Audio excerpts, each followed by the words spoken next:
കുഞ്ഞ്, കുടുംബം, ട്രോമ ഈ വാക്കുകളൊക്കെ ഉപയോഗിക്കാനായിട്ട് രാഹുൽ മാങ്കൂട്ടത്തിന് എന്ത് അർഹതയാണുള്ളത്?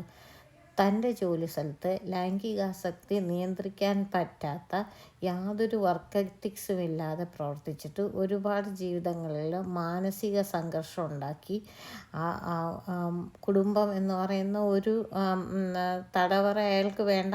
അതുകൊണ്ടായിരിക്കും അയാൾക്ക് he wants freedom. So he did this life. I'm not against that. But how can he go back to work? അയാളുടെ താഴെ ഉള്ള പെൺകുട്ടികൾ എന്ത് സമാധാനത്തിൽ അയാളുടെ കൂടെ വർക്ക് ചെയ്യും? അയാളെ പഞ്ചാരയടിച്ച് കഴിയണമല്ലോ എന്നുള്ളൊരു ചിന്ത എല്ലാവരിലും ഉണ്ടാവത്തില്ലേ?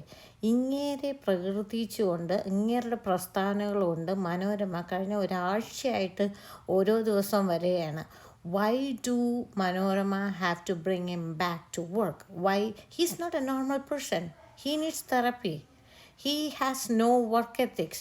ഇങ്ങനെയുള്ളൊരു നേതാവിൻ്റെ കീഴിൽ എങ്ങനെ പെണ്ണുങ്ങൾ വർക്ക് ചെയ്യും?